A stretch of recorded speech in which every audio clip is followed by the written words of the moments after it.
And now, from San Francisco and the UCSF Rosenman Institute, the Health Technology Podcast with your host, Christine Winoto. Our guest today is Paddy Padmanabhan, author of the best-selling book, Healthcare Digital Transformation: How Consumerism, Technology, and Pandemic are Accelerating the Future. Paddy is also the founder and CEO of Damo Consulting, a digital transformation advisory firm, the author of The Big Unlock, and the host of the podcast also called The Big Unlock.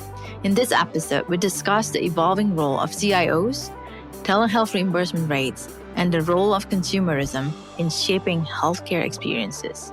Here's our conversation.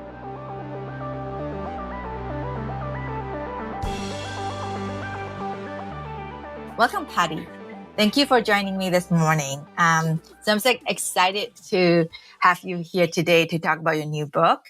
But I thought before we start, maybe you can tell us briefly about your background, how it leads you to your interest in healthcare and specifically in the digital world. Christine, first of all, thank you for inviting me to the show. I am a huge fan of your podcast. I've listened to many of your episodes and really glad to be on your show. A little bit of my background. I've been in healthcare for about 20 years, healthcare tech primarily. And I came into healthcare quite accidentally. It's not uncommon for people with my background. I have an engineering degree and an MBA, and I did a bunch of different things. Worked in global firms, and eventually I found myself in healthcare, and I liked it. And about 10 years ago, the digital transformation of healthcare, as we know it today, began when the Obamacare and the High-Tech Act were passed, and the electronic medical records became a reality. And fast forward 10 years later, you have almost complete penetration of electronic health records. And so everything has been digitized. And to me, that's one of the largest digital transformation efforts that I've ever seen. And healthcare has benefited greatly from that. And now we are on the cusp of the next exciting wave of transformation, which is to really take all of that digitized information, turning it into insights, turning it to drive experiences for improved patient engagement, for improved healthcare outcomes, and just improvement of the entire healthcare delivery processes. So all of that is a fertile ground for innovation. And I thought that this is a great place to be. So I was in a couple of healthcare analytics startups that went through exits. They were based in the Bay Area, both of them. And then I started my own firm in 2014, Damo Consulting.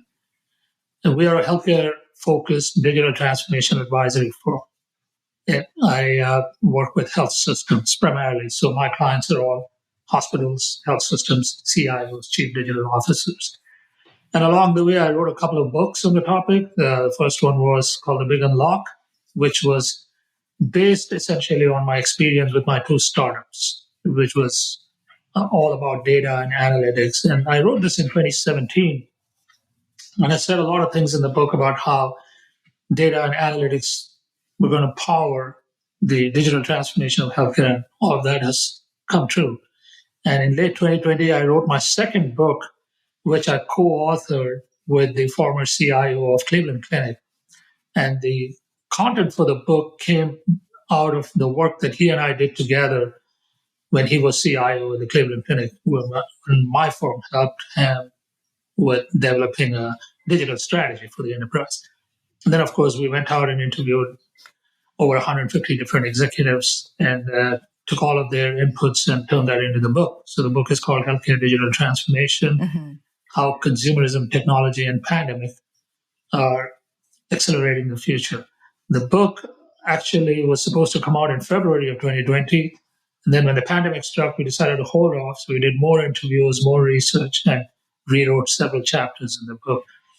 So that came out in August 2020. And then I've continued to write extensively on the topic. And I also host a podcast, The Big Unlock, which is the title of my first book, where I get to interview senior executives in healthcare and technology and have them share their thoughts on what's coming in healthcare. So that's a little bit of a background on myself and how I got to be here and what I do today. Yeah. So you mentioned earlier with many of your clients are the CIO of the hospital system. What are the common challenges that they face that they need to get help in resolving? Yeah, CIOs today, especially the ones that have a dual mandate, which is to run the IT operations of the organization and also to transform the organization into a digital future, which essentially means implementing new technologies, driving change in the organization, helping patients and caregivers and clinicians and other workers in the environment adopt these tools, benefit from it, and become more productive and effective in their jobs. So all of this is now within the purview of the CIO, who is also the chief digital officer. Remind you, the role of CIO doesn't always include the chief digital officer function as well. So in a lot of leading organizations, the roles are different. So the CIO has a certain mandate, the chief digital officer has a different mandate. And this is something that is evolving. CIOs today are, as they've always been, primarily concerned with making sure that the systems are up and running and that patients get the care they need when they need it without any interruptions that can be brought on by either an application not being available at the one end, or at the other end, having your operations come to a halt because of ransomware attacks. So these are two extremes. But essentially, the CIO's job is to ensure that there is no disruption to the operation, first and foremost. And then, of course, they have all of the other challenges related to how do you keep the technology current? How do you make sure that the technology choices that you make are the right choices for your organization? The technology components talk to one another. Your infrastructure is robust and scalable, and you're taking advantage of all of the emerging technologies and all the emerging innovation. All of that, all of these items are part of what the CIO thinks about on an ongoing basis. And I'm sure during the pandemic, many of them were, there's a lot of transformation to a telemedicine. And I know in UCSF Health, the number of telemedicine that we had before pandemic and during the pandemic has, in multiple acts. And so as you know, the pandemic has changed a lot of how we live our life. Some is temporary, some will stay. And we definitely see how it changed how the healthcare is being delivered. And what do you think it will stay? What do you think will go away to go back to the old days, which I hope we don't? What is going to change in the next 3 to 5 years? Well, one thing that the pandemic accelerated was the adoption of telehealth, as you rightly mentioned, Christine. Telehealth was being practiced prior to the pandemic, but it was not a big part of a hospital's operations.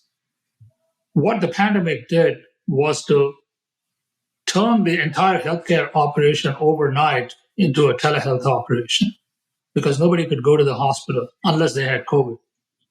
And so all of your routine care, your primary care needs, a lot of your urgent care needs, your chronic care needs, all of that had to be taken care of using a telemedicine or a telehealth construct.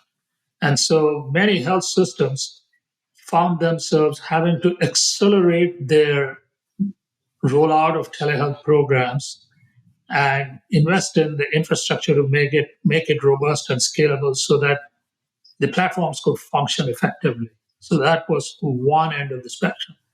At the other end of the spectrum, I know of health systems that did not have a telehealth operation, and they had to set up one in a matter of days. And so for them, the change was dramatic. But the good news is that at the end of 5 or 6 months into the pandemic, most of the health systems had figured out how to operate a telehealth program. Not only that, they realized that many of their patients were also very open to the idea of telehealth as a way of accessing and receiving care, especially for non-acute conditions. And so what we're going to see now as a permanent shift is some aspects of care delivery, especially from an ambulatory perspective, are going to go virtual. Many aspects of patient engagement are going to go virtual permanently. So the ability for you to schedule an appointment online is going to increase, and the adoption of online scheduling tools or online informational tools, chatbot-based interfaces to communicate with your providers, getting cost information, getting information about your doctor so you can schedule the appointments with the doctor of your choice. And all of that is really going online. No, it's just interesting. Before the pandemic, everybody underestimate. I think I saw somewhere that even like a lot grandparents, elders, they know how to Zoom nowadays. That people are more willing to learn to get what they need. And I think having the fact that many of them has used Zoom, then they feel more comfortable with technology, and it kind of reduce the barrier for them to try. Yeah, I think we made a lot of assumptions about who would be willing to use it and not use it. And many of those assumptions have been proven wrong. One of those is this, that elders are not willing to use technology or video conferencing or any of those telehealth tools. And that's apparently not true. At the same time, we have to also recognize that telehealth is not just about video, it's also about audio, the telephone calls. Right? And then, of course, increasingly, a lot of text-based messaging, secure two-way messaging, is catching up as you try to engage with patients more and more. In fact, what I'm told is that text is now the most effective way to get through to patients and engage with them, especially if you want to, remind them about their appointments or remind them about their medications and all of that. So a lot of things have changed, and I think the pandemic opened up a lot of possibilities for us. And we are still in early stages of seeing what percentage of those changes are going to remain permanent and what percentage of it is going to go back to what it was pre-pandemic. Because at the end of the day, you still have to have hospitals and clinics, and people have to come in. Right. So what are the factors that you think is going to make certain changes permanent? A lot of it is going to be very financial. So in healthcare, everything is about following the money at the end of the day. And it can cut both ways. If there is an incentive to adopt a tool or a technology or a mode of care delivery, health systems, patients, caregivers, clinicians will adopt it. If there isn't an incentive, no matter how good the tool is, you may not get the adoption rates you need. So you have to figure out a way the new modalities are going to be paid for so that everyone is made whole. And that, I think, is going to be one of the biggest factors that decides what percentage of any of these changes is going to become permanent. And we know that there's a lot of things in play, the telehealth reimbursement rates being one of them. And a lot of the emerging modalities of care delivery don't have very clear reimbursement mechanisms associated with them. So building the business case for the adoption of those technologies becomes very, very important for the providers of those technologies and for the adopters of those technologies. But as we move more and more towards value-based care, I think these business cases will become easier to establish. Today, we are still in a predominantly fee-for-service mode. You look, at the big picture. This podcast is sponsored by Brown Rudnick's Global Life Sciences Group, a team of legal professionals that help life science companies, lenders, and investors around the world turn good science into good business. Learn more at brownrudnick.com. This podcast is also sponsored by Canon Quality Group. Canon Quality Group has been helping medtech startups set up quality management systems for over 10 years. If you're unsure when to get started with quality management in your startup, turn to the experts at canonqualitygroup.com.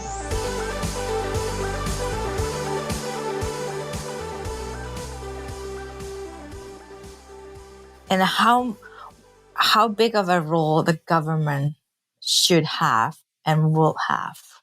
The government is the biggest payer for healthcare today. And I think it's growing, even more. Yeah. And what they choose to do with reimbursement rates or reimbursement frameworks does have a big impact on the adoption of certain modalities of care. So, how big of a role should government have is a different question, but the government does have a big role today. And to the extent to which they can use their influence in the market to incentivize certain kinds of modalities, such as telehealth, I think it'll be beneficial to the marketplace. So we know, for instance, that as soon as the pandemic hit, the CMS extended some waivers for telehealth so that telehealth visits could be reimbursed, even though the reimbursement was not entirely on par with in-person visits. It was still being reimbursed. And so that was a big boost for telehealth. Now those waivers are not yet permanent. It is, hopefully they will become permanent. And I don't follow the policies too closely, but if they do become permanent and if they can find ways to refine the reimbursement mechanism and bring it on par, more or less, with in-person visits, then that could be a big incentive for driving telehealth adoption. Not that hospitals and health systems are not driving telehealth adoption anyway, but having a financial incentive always helps. And that is where I think the government has a role to play by being the biggest payer in the environment. So how do you think the telemedicine will transform into something that's even more beyond just a video and an audio?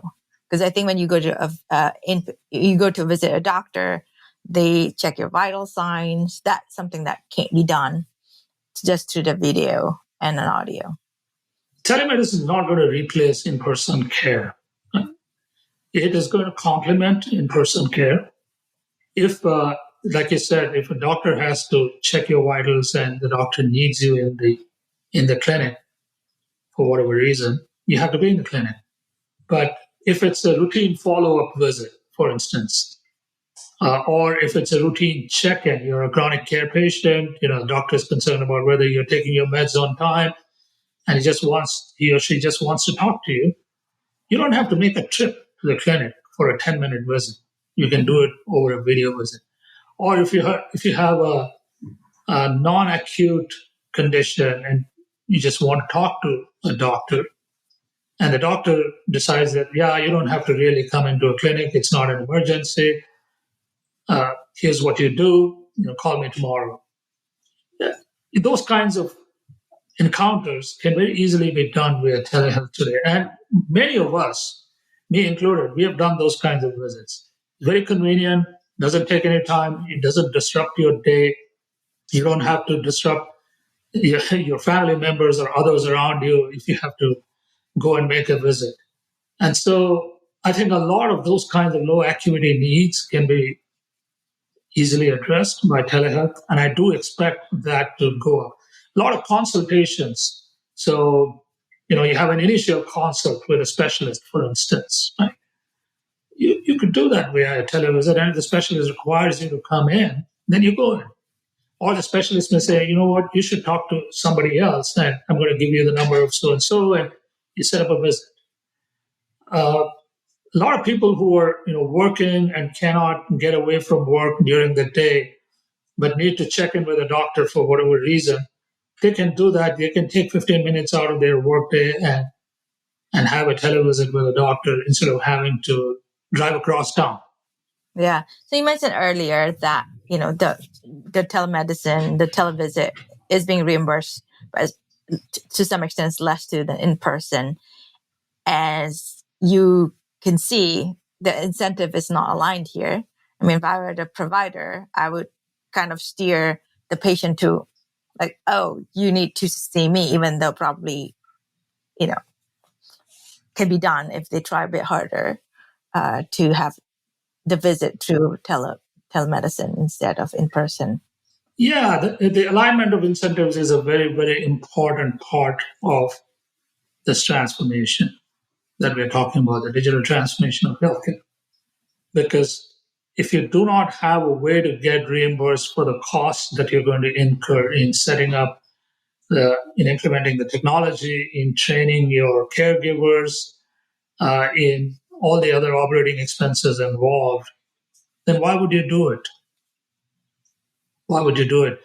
Unless, of course, you have the flexibility to manage all of your costs within a capitated model or value-based care model, in which case the economics look a little bit different. And you might do a lot of things that you might not otherwise do purely in a fee-for-service environment. Yeah. So maybe we can talk a bit before we are running out of time. I do want to talk about your book. Your latest book is, you're saying how consumerism has also changed, accelerate. It will be even more, change much faster. What do you see consumerism and healthcare transformation? Yeah. Healthcare has traditionally not been a consumer-oriented industry. And that is because the person who is receiving the care is not the person paying for care. That's one of the reasons. But in the last few years, consumers have gotten used to online experiences that are very advanced, very refined, and very intuitive. So whether you're shopping online on Amazon, whether you're booking travel or making a hotel reservation, or whether you're ordering an Uber or a Lyft, you're getting used to very seamless, convenient experiences for all manner of services. And that trend of getting consumers used to high quality online experiences is what is also driving consumerism in healthcare. Consumers want these experiences. They want to be able to go online. They want to be able to see cost information. They want to be able to see information on the doctors that they could visit. They want to be able to see information on the hospitals that they could look at if they need to go through a procedure of some kind. And they are now expecting it more and more. They want the same kind of high quality experience. People talk about Amazon-like experiences. And that is just another way of saying that whatever you're used to getting in terms of an in-person high quality experience, you want to get the same kind of experience online and more. And now you want it for healthcare too. You want to be able to do as much as possible online. You want to be able to pay your bills online. You want to see your costs online. You want to see your options online, make your decision, choose the place and the time that is convenient to you for getting your visit taken care of. All of these add up to consumerism. That is really what we talk about in the book. And what we talk specifically in the book is about the technologies that are enabling these high quality consumer experiences. So if you look at a patient journey today, a healthcare consumer's journey, from the time they feel like they need care of some kind, and they go through the whole process of seeking information online, maybe using the chatbot interface to communicate with a caregiver, maybe doing some symptom triaging, and then booking an appointment and doing a televisit, and then maybe coming in for a procedure and then taking care of themselves in a post-acute care. The entire journey is now being enabled by tens, if not hundreds, of different tools out there that have been developed by the innovation ecosystem in San Francisco and elsewhere, in the Bay Area and elsewhere. And these tools need to now come together to deliver seamless experiences to consumers. They need to be able to talk to one another. The experience has to be designed correctly so it doesn't feel broken to a consumer. It feels as seamless as your Amazon shopping experience does.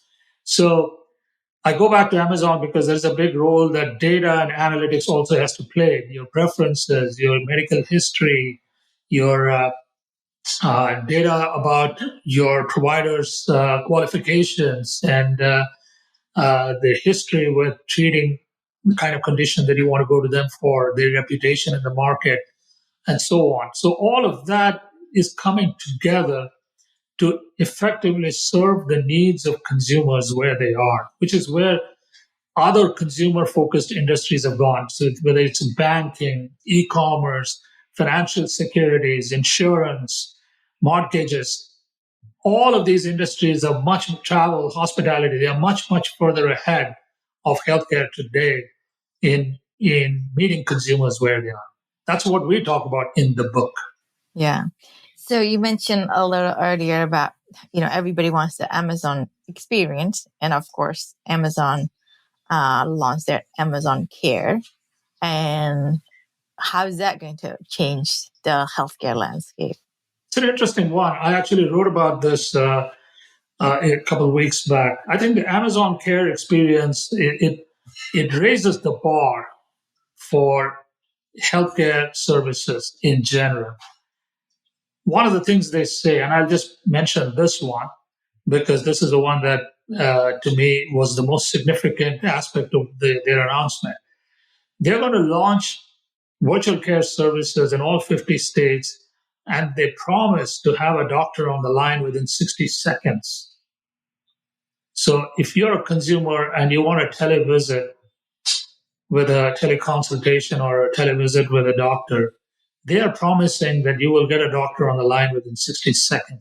Now that really raises the bar for performance, because today we all know that you have to be on hold for a while in many cases to be able to get through to a doctor.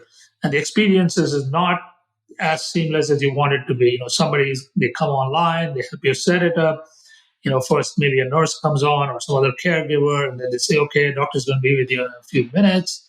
And then you're waiting, and then the doctor comes on and you talk to the doctor. I'm not saying that all the experiences are like this. It is definitely a pain point for consumers. And I think Amazon's recognized that and they've raised the bar. Now, how well they're going to execute on it, we'll have to wait and see. But that is one aspect of consumerism, the convenience and the speed with which you get served. That is what they brought into the mix.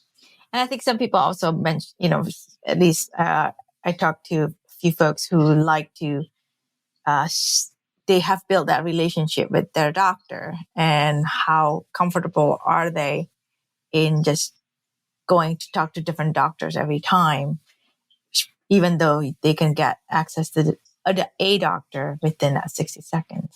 And so that will be one of the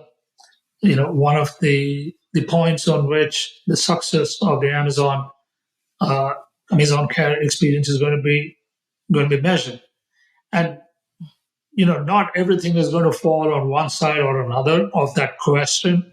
For certain things, you definitely want to go back to a doctor you're familiar with, but there may be others for which you're okay talking to just any doctor because you have some kind of a minor emergency in the middle of the night. You may be okay. There's also the question of incentive, to go back to what you were talking about, Christine, because Amazon is going to offer this service through employers. Now, if your employer tells you, the employee, that you have to be a part of this program, and what that means is that you may not get access to your doctor every single time, but you will get access to a qualified doctor, and that is just part of the deal you're signing up for the coverage that you're going to pay for. You're going to have to accept it. Now in exchange, they may reduce your premiums for you. Yeah, exactly. I think that's definitely the reason the cost of healthcare is high, is because employers sometimes want to offer certain benefits that the employees want, and that can be a costly one as well. That is correct. That is correct. And so with this kind of an offering, employers get the option to offer lower cost care coverage to their employees, but in return, they may have to give up some of the expectations that existed earlier. So we'll have to wait and see. They still haven't launched it. The details, the devil is in the details, as they say. We have to wait and see how it actually plays out in the marketplace. Yeah. No, well, that's great. Well, thank you so much for your time. And I just want to plug in your book to tell our listener to make sure to check out your book, The Healthcare Digital Transformation, How Consumerism, Technology, and Pandemic are accelerating the futures. So check it out. I believe it's in Amazon.com. Yes, you can also get it from my website. But thank you so much, Christine, for having me on the show. It's been a pleasure. Okay, thank you.